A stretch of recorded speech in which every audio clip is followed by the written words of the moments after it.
नमस्कार दोस्तों, हमारी आज की इस कहानी का नाम है कद्र। सुनिए, आजकल माजी ठीक से खाना नहीं खाती।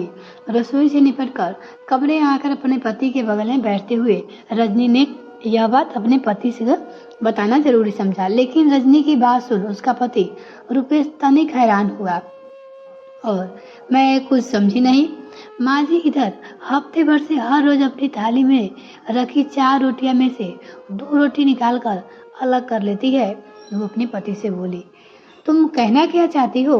घर के डस्टबिन में घर के लोग रोटियों को फेंका हुआ देख लेंगे तो सोचकर आंचल में समेटकर माँ जी सोसाइटी के गेट पर और चली जाती है। मतलब तुम कहना क्या चाहती हो? माँ को घर के भोजन की कदर नहीं है? मैंने ऐसा कुछ नहीं कहा, लेकिन आजकल माँ जी सिर्फ 2 रोटियां ही खाती है। उनकी सेहत खराब होने की चिंता लगी रहती है मुझे, इसलिए मैंने ये बात आपको बता दी बस।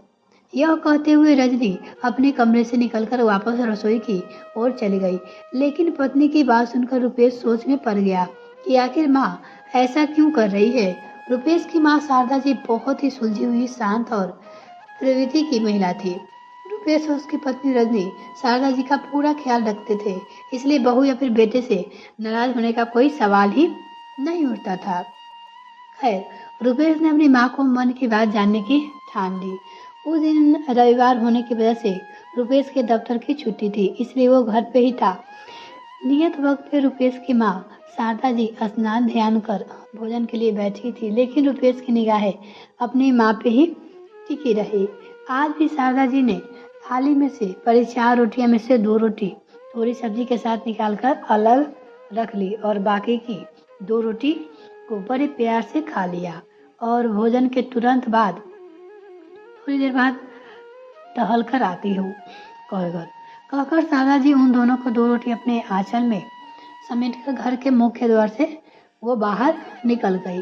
शारदा जी घर से निकलने के थोड़ी देर बाद ही जिज्ञासावश रुपेश जी अपनी माँ के पीछे हो लिया। शारदा जी बिना कहे रुके सोसाइटी के मुख्य द्वार की ओर बढ़ रही थी और रुपेश उनके पीछे पीछे चला आ रहा था। सोसाइटी के मेन गेट पर सोसाइटी का बुजुर्ग दवान अपनी ड्यूटी पे मौजूद था और शारदा जी को देखते ही उसने हाथ जोड़कर अभिवादन किया। शारदा जी अपनी आंचल में से रखी 2 रोटी उसे दवान की ओर बढ़ा दिया और सोसाइटी के मेन गेट से बाहर टहलने वो निकल गई। दरबान ने रोटियां को ऐसे ग्रहण किया मानो वो 2 रोटियां सिर्फ रोटियां नहीं, जैसे भगवान का प्रसाद हो। लेकिन रुपेश पे नजर पड़ते ही दरबान कृतज्ञ भाव से बोल उठा, साहब, माता जी को तो मैं रोज प्रणाम कर लेता हूँ, लेकिन मैडम को आप मेरी तरफ से धन्यवाद कह दीजिएगा। किस बात के लिए?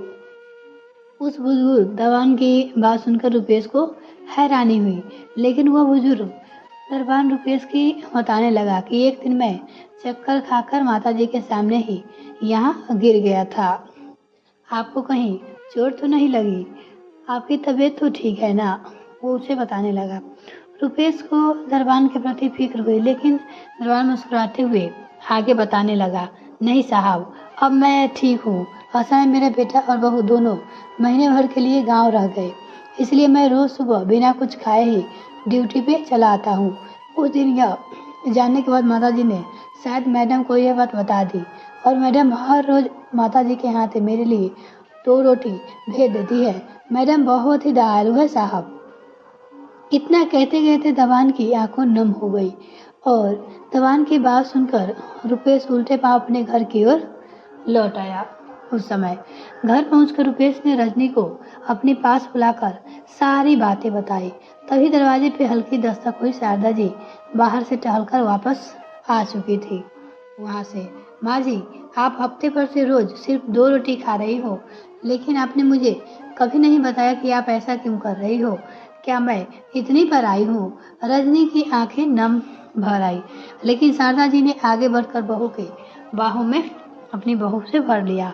नहीं बहू, ऐसी कोई बात नहीं है। तुम मेरी इतनी सेवा करती हो, तुम पे और अधिक बोझ डालना मुझे अच्छा नहीं लगता, इसलिए। नहीं माँ जी, ये बोझ नहीं, पुण्य का काम है। मैं कल से 2 रोटी ज़्यादा बनाकर अलग से पैक कर दिया करूँगी, ताकि आप भर पेट भोजन करके तन और दूसरे के प्रति दया भाव रखकर मन में सेहतमंद रहे।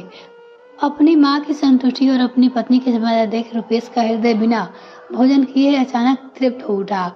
मिलते हैं फिर नेक्स्ट फ्रेंड, तब तक के लिए bye. Thanks for watching this video. अगर आपने अभी तक चैनल सब्सक्राइब नहीं किया तो प्लीज़ सब्सक्राइब कीजिए।